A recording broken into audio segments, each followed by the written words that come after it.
This is a Sandy Boy Productions podcast.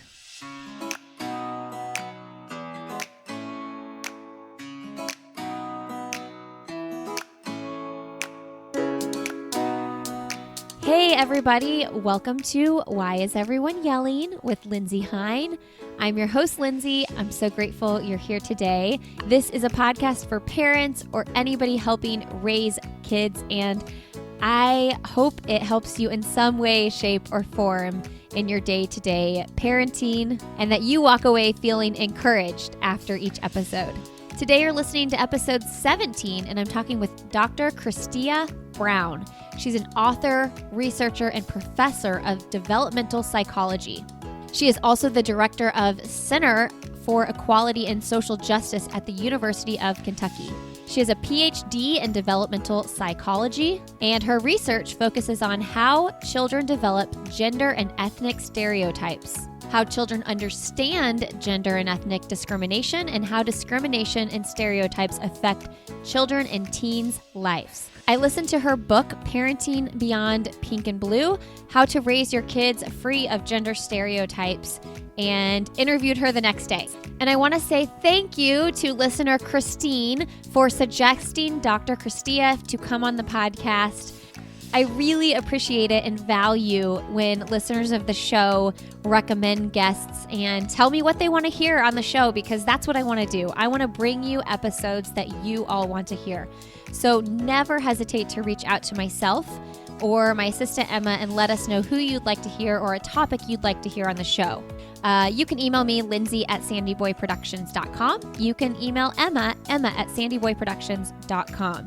All right, if you are enjoying this podcast and you haven't left us a rating and review yet, what are you waiting for? Head over to iTunes or whatever podcast app you listen and leave us a quick rating and review. That is a huge help in new listeners finding this podcast. All right, friends, thanks for being here and enjoy my conversation with Dr. Christia Brown.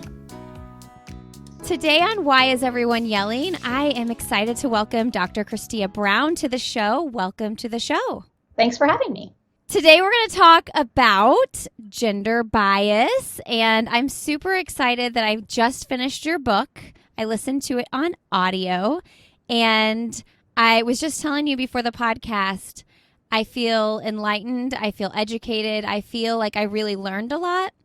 There are so many things that we do culturally that we don't even realize that we're doing, that kind of just teaches our kids to be gender biased. So can you first just explain where your passion came from for this topic? Well, I started in graduate school. So I went to graduate school specifically to study this. So I went to get a Ph.D. in developmental psychology, and it really started by looking around the world and realizing all the times in which we make gender this really important characteristic of a person. So I think it really started, and I say this in the book, but I tell my students a lot, is it started really, I was at a McDonald's getting a Happy Meal for a kid I was babysitting. I was in my early 20s, and they said, do you want a girl toy or a boy toy? And I thought, what a ridiculous question. I was like, I don't know what the toys are. How do I know what this kid will enjoy or not enjoy? And it really just was this light bulb moment about these gender labels are supposed to convey so much meaning about what a person is interested in. And they really ignore any kind of individual interest, right? And so come to find out, I could have gone to graduate school and studied that. And so it really was from the very beginning. And then the more I started doing research on that field, the more I became interested in it. And then it was a matter of thinking about, well, this stuff really plays out in homes and we do it all the time. And there's so many parents that are progressive and really want to live this gender kind of egalitarian, gender fair life. They think of themselves as very gender fair and not having stereotypes, but probably don't realize all the ways in which gender kind of gets into the conversations we have, to the culture we have. Say it's kind of like the air we breathe. It's hard to think about it even. It's hard to really label and find all the times that gender sneaks in. And so part of my interest is really the more you start to pay attention to gender and the ways in which we use it in society, then once that light bulb goes off, you see it all the time. And you're like, wow, this is a really pervasive and ubiquitous category. It's not very effective in telling us what we're actually like. And yet it really has taken on this importance in our kids' lives and in adults' lives, and therefore like in our structural lives as well. Yeah, and they still do that at McDonald's, by the way. I don't know if you take your kids to McDonald's, but I do, and they definitely still do that. Yeah, and they do it at a lot of places like that, Surely if you're going someone's to complained. They did at one point, and so some McDonald's stopped doing it, but then I think it drifted back. For example, Target several years ago made a big decision to stop labeling their aisles boys' toys and girls' toys. And they faced so much backlash from that. They weren't changing anything else. They literally only took away the gender label. They were still the pink aisles and the blue aisles. The Barbies were all still right next to one another. Why do you Nothing need the else label? Changed. Right.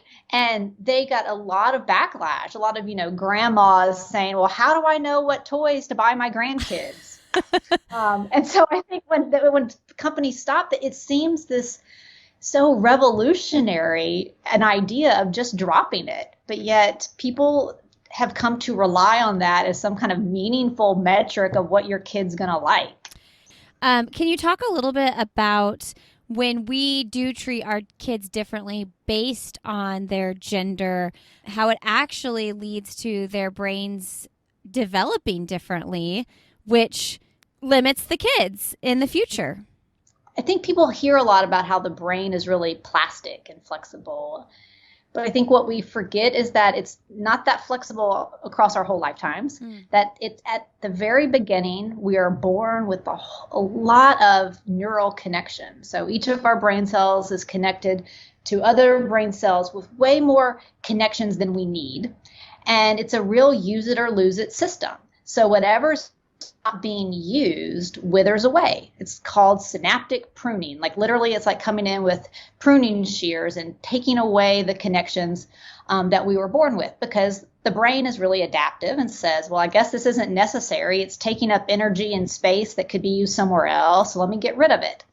So the idea is that if kids aren't having certain kinds of experiences early on, the brain says, I don't need those connections there. I don't need those neural structures there. We're going to prune those away. And once they're pruned away, they're really hard to come back. So kids have this really sweet spot in their kind of early years before they're about 8, 9, 10 years old, where there's a lot more options to, if you give them a range of things. So everyone having building toys like Legos. So they get to see how things look in space, and they can see how shapes look from different perspectives, and they get to practice putting things together. If they have things that foster empathy and perspective taking, like baby dolls, where you have to really take the other person's perspective and think about how it looks from a different point of view, and whether it be playing like rough and tumble outdoor types of games with balls and bats and things like that, that really help develop some spatial skills. All kids, we would want to have those skills, right? Those are helpful traits we want adults to have. Good hand-eye coordination, good spatial skills, good socio-emotional skills. And the problem with, I think, gender stereotypes is that if we only give kids kind of half the toys out there, then we limit their developing the whole range of traits that might be useful for them as adults, that will be useful for them as adults. For example, I think a big one is like boys and doll play. We want boys to grow up to be caring, empathetic dads, right? If they choose to have children, we want them to be really good and comfortable with that. And we want them to be attentive to their baby's needs. That's a good human trait. And so if we work backwards and kind of reverse engineer it, well, then we need to do all the things that will help them develop those skills and traits. So what's that look like in childhood? Playing with dolls, playing with babies, playing with stuffed animals in a warm, caring way. So I think part of it is just thinking about what do we want later in adulthood, and then figuring out those are really good skills for humans to have. Let's make sure all kids get all of that stuff, because we do know it leads to kind of permanent, really structural brain changes in those early years. I mean, obviously we can overcome them. It doesn't mean if we don't do it when they're kids, they'll never be able to do it later. But it definitely increases the odds in our favor that we can develop those types of skills in our kids. You know, I know you have 2 girls. I have 4 boys. So I was talking to my husband about this conversation before we got on, and I was just thinking through how we definitely do stereotype here and use the words like, it's so rowdy here, it's so chaotic, they're so physical. But part of me, almost for my personal self, uses that as like a, I'm not crazy. Like, because I go to my sister's house who has multiple daughters and like 1 son, and my other sister-in-laws as well, and their house just isn't as physical. And I tell myself that in my head to know that it's completely normal and natural that they are physical and they are wrestling all the time.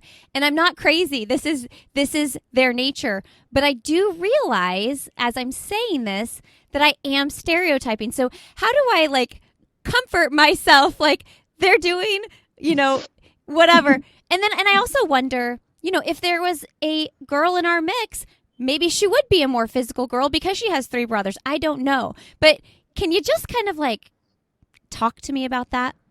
Yeah, I mean, I do think that's where this stuff gets hard, in that it's easy to be overwhelmed by the kids that are right in your own household. Yeah. Right. And so, but probably even within your 4 boys, you see that there's a variation in like one of them's probably more rough and tumble than the other one. Totally. Right. Totally. And so that there is variability between the individuals. And that the ones that are the most rough and tumble probably are the ones that are kind of setting the tone. Yeah. And if the one that's a little bit quieter or a little bit more kind of gentle, probably if he had 3 sisters, he would probably be a much more kind of laid back kind of kid. So like the idea is that there's a lot of individual variation among kids. And sometimes that's hard to see when kids are in your face all the time. Yeah. And then the other side is I think you have to tell yourself whatever you can to kind of get through raising 4 kids. I mean, I think especially in the year of COVID when everyone is underfoot constantly. Totally. So whatever helps you cope. I say I don't judge that. But I do think that partly keeping the idea that also they're going to be in the same context. So they're going to probably be similar to than you might have other boys in another household. And that there is research looking at that kind of variability and that there is a lot of variation among individual kids. I would say one of the biggest differences that you see is in the play style. So they've done a lot of meta-analyses where they end up putting basically more than 1 million kids across all of these different studies. So across hundreds and hundreds of studies looking for gender differences that get published in the scientific literature. They put them all into this kind of giant hopper to basically see, when we collapse across all these different studies, what do we really see? And most of the time they see not a whole lot of differences. There's no differences in math ability and in terms of some of the emotional expression and in terms of personality variables, in terms of extroversion and introversion, and about 78% of the times they're looking for gender differences, they don't find them. Where you do see them are in play styles. And this is exactly this idea of rough and tumble versus quieter, small play. So in a preschool, for example, or in an elementary school, you do see a difference where the boys are more likely to be playing in teams or rough and tumble, usually further away from like the teachers, for example, whereas girls are more likely to be playing like paired off in quieter play, usually closer to teachers. Now, researchers don't know why is that. It doesn't seem to be biology. So I guess that's where the tricky part is. You do seem to see the difference, but it doesn't seem to be it doesn't really seem to be biological. So it doesn't seem to be related to amount of testosterone, for example. It seems to be that boys, once they start paying attention to gender, so around age 3, kids start really paying attention to gender. Then they start looking at, okay, there's girls, there's boys. So we'll pretend it's just the binary for a minute. That's a different conversation. But look at the world and they say girls and boys for the most part. And they think, I'm a boy, let me do the things boys are supposed to do. And so they gravitate towards boy stuff. So they start really socializing themselves in kind of the ways of boys. And the ways you survive boy land is you're just rough and tumble. Otherwise, you get kind of pummeled. And girls, the way they survive girl land is they're good at asking questions and taking each other's feelings into account and doing that kind of back and forth talking that girls develop really good skills at.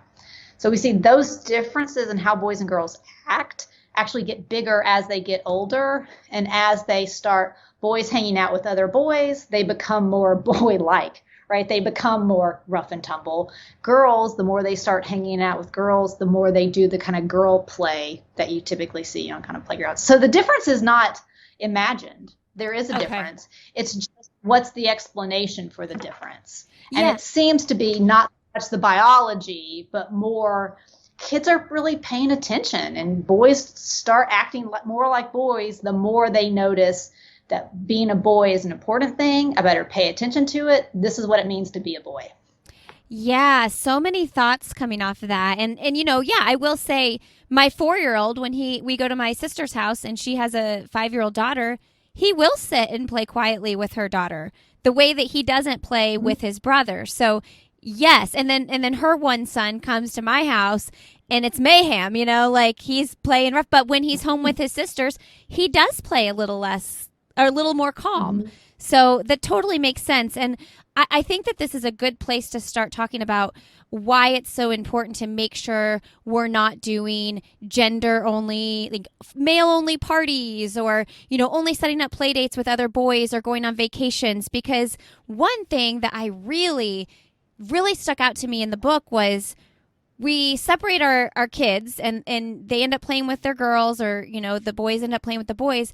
And then they get to be teenagers and they want to intermingle again, but we've kind of separated them and they're like, what do I do? So let's just start from square one.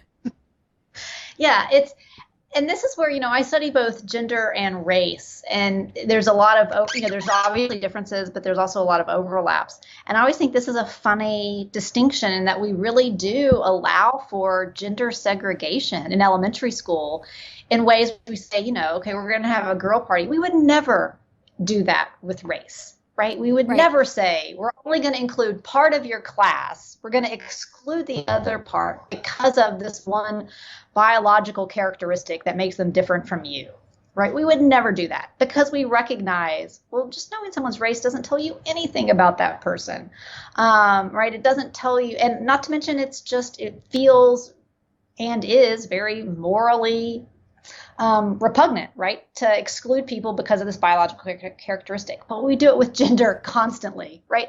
And it struck home to me once when my own daughter was in, kindergarten, first grade, and one of her friends, she was friends with lots of the boys, and one of them was having a pirate birthday party. And my daughter had heard about it from one of the boys and was really excited because she loved pirates. But come to find out, it was a boy-only party. And so I thought it wasn't if you like pirates, come to the party. Yeah. Right. It was only if you're a boy are you allowed to come. And so it was this really salient idea of she really felt excluded because they had a shared interest, but not a shared, set of genitals. Really, that's what it comes down to. Yeah. So we do it all the time with gender, and we don't often even question it. And then we expect puberty to hit and them to know how to interact with one another. And middle school is a terrible place for boys and girls to interact with one another. We know that sexual harassment is rampant in middle school. Some of our stuff finds 90% of kids get sexually harassed by the time they finish middle school. It's just how they interact. And so part of an argument is that we've kept them apart their whole lives. And so one thing they're not good at doing is thinking of the other person as a real, complex, unique individual, right? You just think of girls as a category who has the cooties, and boys as a category and they have the cooties. And we don't think of them as interesting, complicated people that we can be friends with, right? We don't think of them with all the individual characteristics that we give to our friends. And so then we put them together, and all that they know is the gender category, because that's what's been made salient. And they're really just not good at interacting with each other as friends. And you can see it in their behavior. And sexual harassment has a lot of negative consequences for both boys and for girls. So we see it associated with things like worse body image. So boys make lots of comments to girls about their bodies in middle school, in those early, kind of 7th, 8th, 9th grade. They rape their body parts as they walk down the hallways. It's really rampant. They grab and touch them against their wishes. Boys get called all sorts of, if boys don't do that, they get called all sorts of homophobic slurs. Yeah. So there's a lot of pressure on boys to do that. Girls Yeah. To do that. So it's this really toxic mix. And then teachers don't know what to do because they don't really want to address it. And there's this, it's just kids being kids. But you see girls have higher rates of depression, worse body image, worse self-esteem, their grades go down. All sorts of negative consequences. And partly the argument a lot of people make is it's people trying to show that they're interested in one another. Yeah. Puberty and hormones are swirling around. So it's not as though it's a bunch of, predator boys roaming the hallways. It's 13-year-old boys kind of doing their best and trying to handle their raging hormones and trying to show girls that they might be interested in them, but not having the skills or the language or the kind of just social savvy to do that. And so how it comes out is this really bungling mess that kind of mirrors what they're seeing in media, and it's kind of what they think they're supposed to be doing, and it's what they're feeling peer pressure to do. And so one argument that I try to make is one thing that seems to be helpful is teaching boys and girls to just be friends with one another. You're not going to sexually harass people that you're friends with and that you've grown up valuing their opinion and thinking about them and what bothers them and what they like. And if we just encourage literally friendship between boys and girls, as opposed to fostering, say, for example, okay, let's have the boys against the girls. We typically foster a lot of competition. But just treat each other as friends, then it becomes much harder to objectify and harass later. Man, it makes me so sad to think of little boys doing that to little girls. And it is so true. The body image thing it's so sad to think of a 14-year-old girl self-conscious about her body because of what she thinks other people perceive it should look like. Ugh. And we see the numbers at which girls, start to be unhappy with their body is really high, really early. So in elementary school, you see really large proportions of girls saying they like their bodies better if they're on a diet, restricting what they're eating so that they can be thinner, really narrow views of what they should look like. And that starts, you see that in age 6 and 7, and then it gets really bigger at around 10 and 11. And then when puberty happens for girls, that we have such a thin ideal for what girls are supposed to look like. And then puberty kicks in, and what happens? You gain weight. You gain weight in your hips, you gain weight in parts of your parts of your body that you're not wanting to gain weight. And so girls often, when they hit puberty, are kind of thrust into this space where they're even less happy with their bodies, but they're getting all this pressure now to value how they look for others. And so it's a really kind of impossible bind, right? You're biologically turning into something that's the opposite of what you're wanting to look like. How are Barbie dolls still even a thing? How is that a toy? I don't know. There's studies, experimental studies, where they give girls, I was just telling my own kids this the other night, we were talking about it. My 10-year-old was saying the only toy I've ever banned were Barbies, and guns, toy guns. And I said that's because there are studies that show when they give 9-year-old girls a Barbie to play with versus giving girls those kind of similar dolls but are normal body proportions, so they look like actual people. Yeah. They found that girls, after they played with the Barbie for several minutes, had worse body image than the girls playing with the other dolls. So they rated what their ideal body is further away from their actual body size. And even the career Barbie, they did another study where they had kids playing with the career Barbie, where I think they had, and even my daughter remembered the career Barbie. She saw it in the store. She's like, but it was wearing like a real big mini skirt, and like the doctor jacket went longer than the mini skirt. I was like, yeah.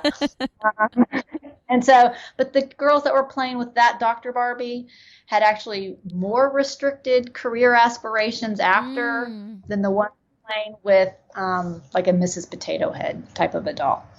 And so I told the kids, I was like, the only reason I had those rules is because when I knew the research that showed you might feel worse about your body afterwards, why would I give you that? Just like I don't give you food that I know is bad for you, or I wouldn't give you medicine that I thought would make you sick. I'm not going to give you toys that will make you not feel good about yourself.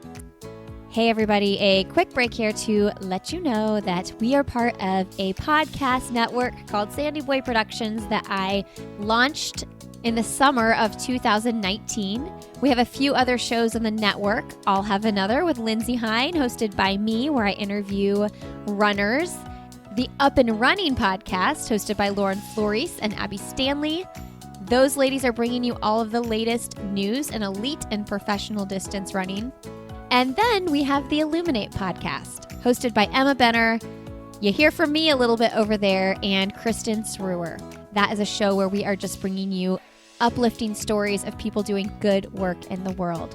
You can learn more about the podcast network when you go to sandyboyproductions.com and also check out the Instagram over there, Sandy Boy Productions. Emma posts all of the info from all of the shows on that Instagram feed. It's a great one to follow to keep in the know on what's going on. You can also find Why Is Everyone Yelling on Instagram. We are just Why Is Everyone Yelling. We'd love to have you join us over there, as well as our Facebook group, Why Is Everyone Yelling? All right, enjoy the rest of my conversation with Dr. Christia Brown. We first said, have your boys play with girls, your girls play with boys. Definitely integrate that early. I want to read to you what my 8-year-old responded when I asked him what the difference between boys and girls was. And then I want to talk about what we can do at a very young age to help our kids not have gender bias as they grow up, and to not associate, like our boys to associate, well, I'm good at math because I'm a boy kind of thing. Which I was actually really impressed with his answers, and I'm not patting myself on the back. I haven't really researched this at all until I read your book, but he said, I play with girls and I play with boys. Now I'm patting myself on the back, though, because that was a big talking point. Boys have penises, girls have vaginas. Girls have babies, boys don't. And then he said, there are more girl teachers than boy teachers, which to me is probably just an observation of the teachers at his school. And then I asked my 6-year-old, and he just said boys have different private parts. So, let's yeah. They get the basic biology here, but let's talk about what we can do for these young kids to help them not associate themselves with, having to do household chores because they're a girl, or having to be really good at math because they're a boy. Yeah, I mean, I think part of it is like being aware of when you notice a stereotype, pointing it out to kids. So this is what I think my advice is, that's somewhat counterintuitive, I think. Okay. Is oftentimes parents want to say, well, my kids don't really notice this, and so I don't want to point it out because then I'll be drawing their attention to it. Well, the reality is kids do notice. Like they know, like your son noticed that the teachers were girls, not boys, which is, I'm certain, accurate, because that's the way it is in almost every elementary school in the country. Yeah. But the fact that they noticed that, and they would notice when you ask more pointed questions about, well, who's more likely to, so one thing is asking about who's is usually president, for example. Mm-hmm. And so they do notice, and you ask, who's most likely to be doctors and nurses, and even things that seem outdated, kids still seem to endorse. Also things that change a little bit as they get older. So young kids might say boys and girls are equally likely to be scientists, but by the time they get a little bit older into later elementary school, they're actually more likely to say it's boys that are going to be scientists. So partly it's them learning these social distinctions and these social stereotypes. So the advice I give that I think parents can use, which is based off of studies that we've seen, is helping kids spot the stereotypes that you're spotting. So being on the lookout, so basically teaching kids to be critical of the things that they see. So know that kids are paying attention to gender by about age 3. They're endorsing, for the most part, stereotypes. And I think this is all kids. So my kids did it too when you asked them at a certain age. And so helping kids find the stereotypes and the biases that are out there. So for example, when, we were walking through a store one day and there was a bin of girls' socks and a bin of boys' socks. And pointing out to my kids, I wonder why they differentiate. These were children's socks. We all have the same feet when we're children. Same size foot when we're kids. And so I said, I wonder why they differentiated the girls' socks and the boys' socks. Why couldn't they have just put all of the socks together without the label? So I actually pointed it out. And then and it's not like a big long lecture. It's just a 15-second conversation. And the kid's like, yeah, I don't know why they do that. It's like, okay, let's figure the socks we like the best. And we picked the ones out of both boxes that she liked the best, and we kept walking.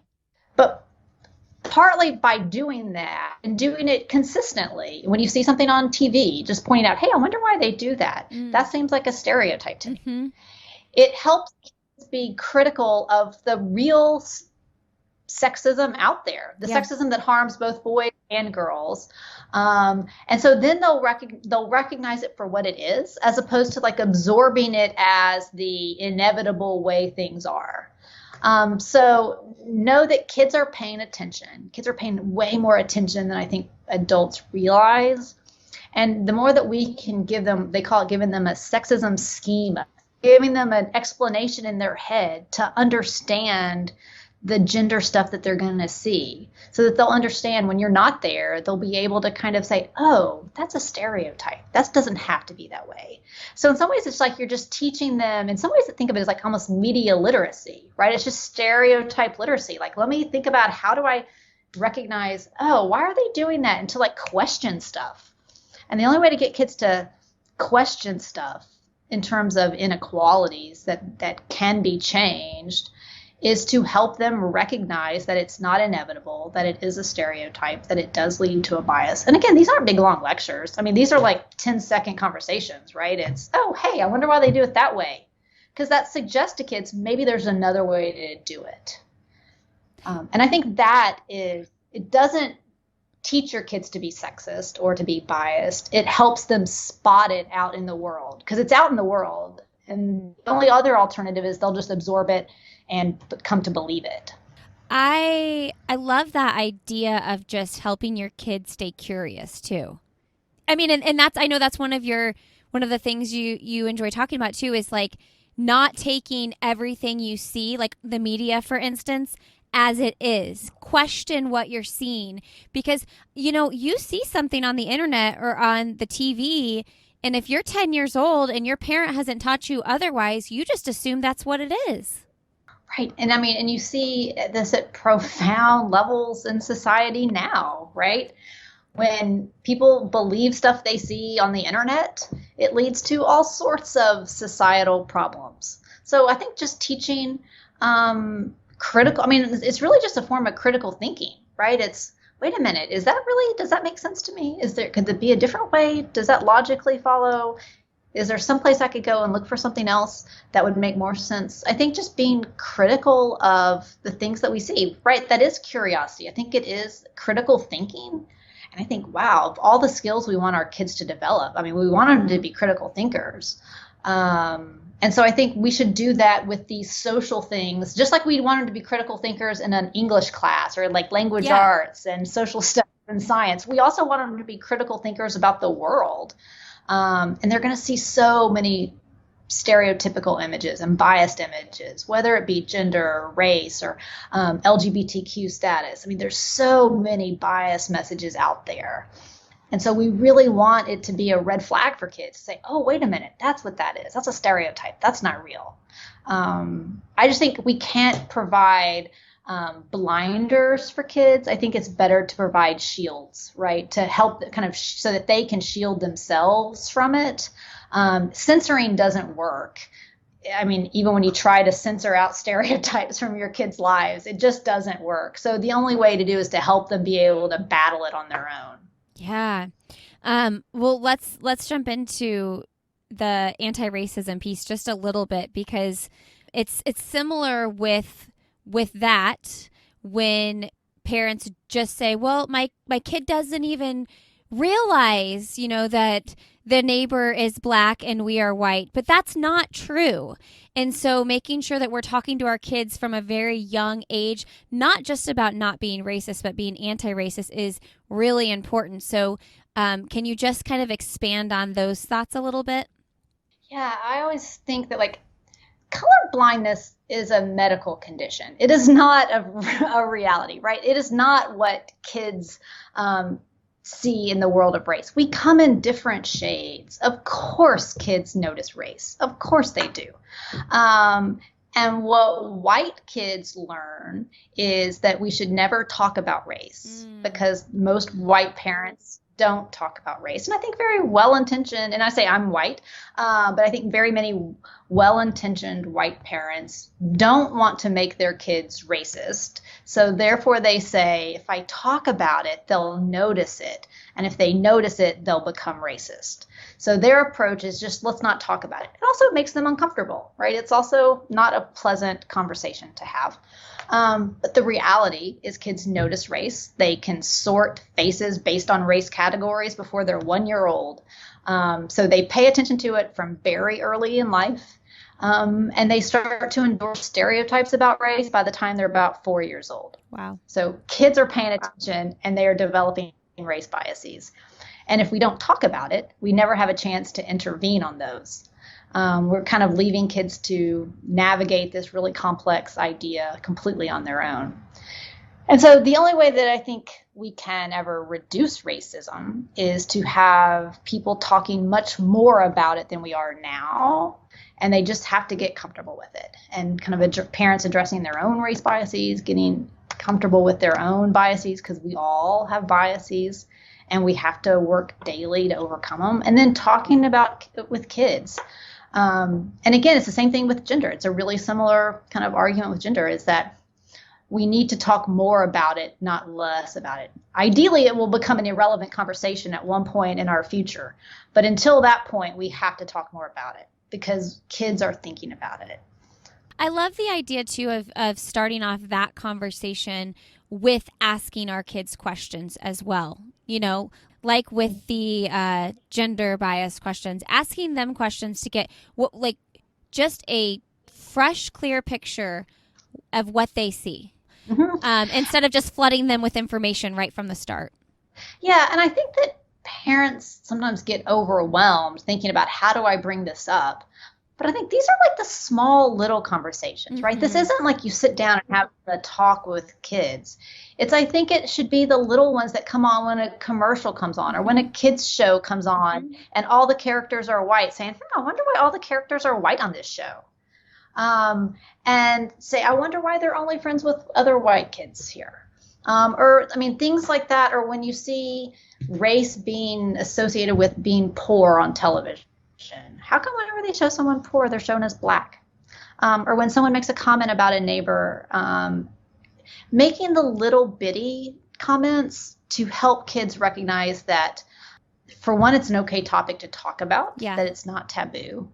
And then that leads to bigger conversations. And I'll say with race, there's so many good kids books out there that I think are really good conversation starters too. Particularly now. I think there already was, but after last year, I think the market had a really big influx of kids books about that. So I think for parents that are uncomfortable, having books is a really useful way, right? So you read for 5 minutes and you say, what did you think about this? And just to have, again, these little 5-minute conversations are much more useful and much more effective, and I think much more comfortable, because these aren't one and done conversations. It has to be part of parenting. I think we want to, in the same way that we parent our kids to be helpers, right? We want to teach our kids that helping others is important. We want to teach our kids that being kind is important, right? All of these things, we want to teach our kids that being curious and being a good student. I mean, these are kind of not one-time conversations where we say, being a good student is important. Okay, let us never talk about it again, right? It's part of like how we always do it, right? We set aside time for homework. We check in. We do it's part of our daily parenting lives. And so in the same way about being kind to others, we didn't have one conversation with kids about, okay, we need to be kind to others. Remember that. And then we stopped. It's constantly, right? It's when they get into an argument with their brother or sister. It's when we see something going on TV. It's when we see them make a comment about someone else. It's constant. And I think to help kids not to push back against racism in an active, thoughtful, effective way, we have to have those daily conversations in the same way, right? It's just part of raising kids in a complicated, biased world. If we want to change it, it's going to take effort. It's not just going to naturally happen. Yeah, and I wanted to mention to the listeners, too, over the summer I interviewed Faith Brooks, and she works for Be the Bridge, and they have a really good parenting course on teaching your kids about anti-racism. I bought it. I think it's like $18 or something like that. So there, I'll link to that in the show notes as a resource. Yeah, and I also think teachingtolerance.org is really great. It's one of my favorites. It's a division. It's like the educational arm of Southern Poverty Law Center. And they do a lot of evidence-based stuff. A lot of it's for classrooms, but a lot of it is for parents. EmbraceRace.org is a great organization. They've got a ton of books that are great for parents. It's really parent focused, and it's, I think, also a really good resource. Because I get that it's awkward and it's uncomfortable. And oftentimes kids say things at the most inopportune moments, right? It's often when you're in the grocery store and a kid makes a comment, you're like, oh, wow, I didn't know they thought that. But they usually say it really loud. Yeah. And so typically try to, really tamp it down and say, shh, let's not talk about this now.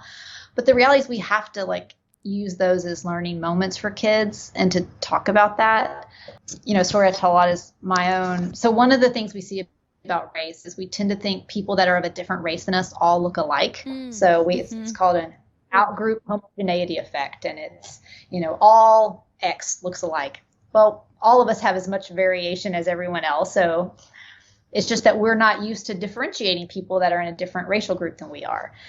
Partly it's that use it or lose it idea. It's where babies are good at it, but as they get older, we get worse at differentiating the individuals of a different race. So with my oldest daughter, when she was young, she was like 2 or 3, we were in a restaurant, and it was a soul food restaurant in LA, and it had a wall of kind of B and C level celebrities that had eaten at the restaurant. Okay. So all the framed headshots of this wall of all these faces. So a lot of 60s, 70s, and 80s C-list celebrities, black faces on this wall. And my white daughter looked at one of them, and it was a celebrity I had never seen. Again, it was pretty C-level celebrities. And she shouts very loudly, Oprah. And I was like, yes.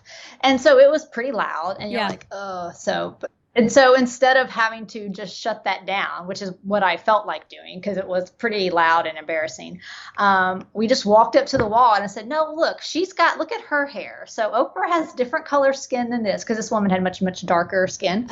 And so we pointed out, let's look at the individual variation. We're not going to treat this as one big group. We're going to look at her individual features and characteristics. And so then I pointed and we stood by the wall for a few minutes and I was like, oh, look, this woman has braids and this woman has red glasses and look at her lips are, her top lip is bigger than this woman's lip. I mean, pointing out actual physical features to basically say, these are all individuals who actually look quite different from one another. And we're not going to treat this as one big category. And so it's those moments, and it took, again, we were only there for 2 minutes. It wasn't this big, long, drawn out event, but it did make me have to stop and thought, this is a learning moment. Yeah. I'm not going to sweep this because this is a phenomenon that happens. It's not any kind of moral judgment against me or my kid, but this is the way that racial biases perpetuate, is we don't stop and address it in the moment, and say, that's not okay. Let's address it. And so that was, again, it can be embarrassing, but again, it's the small stuff. If we let the small stuff slide, then it becomes much bigger and much harder to ever kind of erase. What a good example. I had two thoughts. I was like, well, Oprah's definitely an A-list celebrity. But my other thought was, I wonder now, and now that you've had some time to think about it, I'm sure, what would you have done if it was a woman in person? Probably would have done the same thing, but probably softer. Or Yeah. I would have walked, and I do that, is when I see biases in person, or when I see my kids say a bias in person, I kind of get out of earshot, but then I still have the same conversation. Okay, yeah. Because I don't want the other person to feel awkward, but Right. I also don't let the moment pass with my own kid. And I'll say that comes up with gender a lot Yeah. too, where you see, well, I mean, what actually happens more often is when an adult says something that's a real big gender stereotype, and I don't want to let it slide with my own kid because I don't want my own kid to internalize it. And so I kind of get out of earshot and say, I know that they said that, but that would really be a gender stereotype. They probably don't realize that girls like to do this too, right? And so I correct it, but I try to do it in a way that's polite. That's, the Southerner in me can't really stand to be rude, but I also can't let the stereotype pass, and I don't want it to go unspoken. I just do it one beak removed. That was actually one of the questions I definitely wanted to address. Is, you probably get this a lot, but it's when you have the family member that constantly says something, and I'm going to give you an example. When my dad tells my boys, don't cry like a little girl, or something like that. Like, oh, don't say that. And particularly in these circumstances, when this is a person who is influential in your kid's life and they see all the time. It's one thing if someone says that to your kid and you're maybe going to see them once a year or once every 5 years. But if this is grandma or grandpa or an aunt or uncle that you're going to see, well, probably a lot more frequent than in 2020. Yeah. But that's something that has to be addressed. So how do we handle those situations? I mean, I think sometimes I try to do it a bit as a joke or lighthearted in front of that, usually the grandparent. And if it's not the right time, then I'll do it right after. So sometimes I'll do it more lighthearted. I was like, oh, Granddad doesn't know that sometimes boys cry and sometimes girls don't cry, and that crying has nothing to do with whether you're a boy or a girl. Right. So sometimes I'll say it kind of lighthearted right in front of them, partly to say to the parent, hey, cut it out, quit saying this. Yeah. And then sometimes, though, if that moment doesn't present itself, so I know my own, my kid's grandparent was making a comment about how rough and tumble boys were, but was like, my own daughters were literally wrestling in the middle of the living room, and like she had to step over them while she was making the comment. And I thought, ignoring the fact that my 10-year-old almost knocked over the lamp. But so I say to them after the fact, so they ended up and we were walking out. I was like, Nana sometimes forgets. I was like, maybe in Nana's day, she didn't realize, but girls can play rough just like boys can play rough. And some boys play gentle and some boys play rough, and some girls play gentle and some girls play rough. And so Nana sometimes forgets that because things are different now. Sometimes I blame age just because I feel like it's nicer than saying grandma's really biased. Not say that, but say sometimes grandma gets confused that girls can do this and boys can do this. And sometimes I say it in front of them, but I try to do it. I don't think lecturing them works well, but I do think that over time, when I say it enough, it does eventually sink in. And so I don't think putting people on the defensive ever works. So I think kind of going on the attack has never been an effective way to get people to be less biased. And so I try to be a little more lighthearted and to be a little bit more kind about it. Mm-hmm. And if the moment's not right, I definitely do it in the car ride home. Mm. Yeah, man, it is such a generational thing too. I mean, I think that, by the time our kids are parents, we're going to see it less and less. But when you have a 70-year-old grandparent who has been living this their whole life, that is a challenge. Right. And so I often think I probably am not going to change their beliefs, but maybe I can change the things they say out loud to my kids. And I'll take that. So even if they still believe the gender stereotype, if I can help them learn not to say it to the kids, then I consider that a win. And that's plan A Plan A is get them to change their ways of thinking. I'm never holding my breath for that. But plan B is maybe just don't say it to my kids. Plan C is I'll make sure my kids recognize it's a stereotype. So at least even if they do say it to my kids are like, oh yeah, Nana's kind of crazy about that. And they can drive a little bit in a respectful way, but then it doesn't sink to kids. I figure if nothing else, it's one of those points of action will work. Well, this has been just wonderful, and I hope that it's given the listeners here some things to think about and the ways we talk about things with our kids, and also just how we're introducing things to our kids and not basing that on what their gender is. Let's wrap up here. I'm curious, you mentioned some great books on anti-racism for kids. Do you have any that you highly recommend? Right now we have a whole pile of them. Right now I've been really interested. I mean, my kids are a little bit older right now. How old are yours? Right now they're 16 and 10. Okay. And so we've gone out of the kind of board book ages. So with the older one, we just got finished, or about a year ago, we were reading The Hate U Give, which I really recommend for the older ones. Okay. Because it was a really good conversation that came out of it. The younger ones, we do a lot of thinking about kind of historical discrimination. So there's a lot about kind of Rosa Parks, but then really connecting it to protest now. So, so she has a book about a biography of Rosa Parks. So we were looking at that. And it's really those Who Are They books, those little mini biography books. And really talking about, well, what's that look like now? And so talking about the Black Lives Matter movement is like a modern version of like the bus strike. So thinking about how does this play out in our modern life, right? Is that just because a lot of books are kind of historical in nature. But then there's also a lot of books about, biracial kids. There's a great book about Marissa McDonald Doesn't Match, which I love as a fan. My kids, where it's a girl that's Peruvian and I want to say Scottish.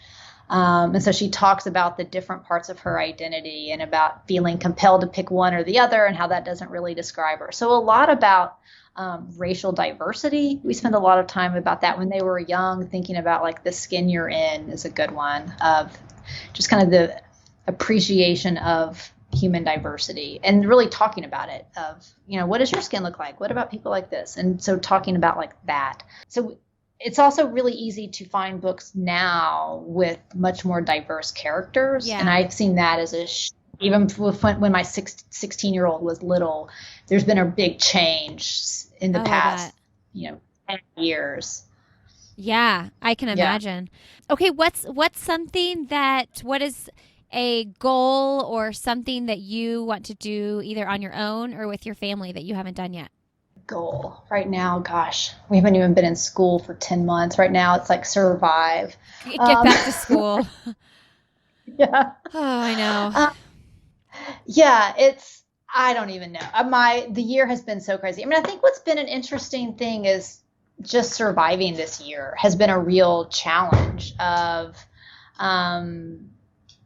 thinking about focusing on others. So one thing we've been doing is trying to think about ways we can kind of give back and be really helpful to our community. I've been really mindful of, I have a stable job. I'm a college professor. The college is still here. I still have a job. We still have a home.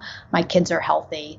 And helping them understand that level of privilege and how lucky we are, through no work of theirs. They did nothing to contribute to that. They just were born into a kind of fortunate situation, and think about ways we can be helpful to others. So that's what our current goal is we're kind of brainstorming things we can do, because I'm really mindful of the disparities that are getting bigger right now, and helping kids kind of figure that out, but figure out in a way that they feel fun, that feels kind of joyful to them, and kind of finding that joy in these days is getting to be harder and harder as they're now going on a year of having seen their friends at school. Yeah, I love that answer, because I think that 90% of the people listening will just totally relate to that. Like, what do you mean goals? What are you talking about? What I'm going to be doing in 5 years, or what my big crazy goal is? I just want to get through this. Yeah. And so that's partly what I've been trying to do is like, how can we though focus on like, there is a bigger picture there. Yeah. Right. But do it in ways that feel also joyful. Is I think the real challenge. I think sometimes we have to change our goals, right? I think if you'd asked me this a year and a half ago, we had all sorts of fabulous goals, Luckily, right before we went to Paris for a month, I was teaching abroad. I was teaching a class on gender and sexuality and Islamophobia, and we spent a month there. And that was a major goal that we all got to really, cool. As a family, kind of experience.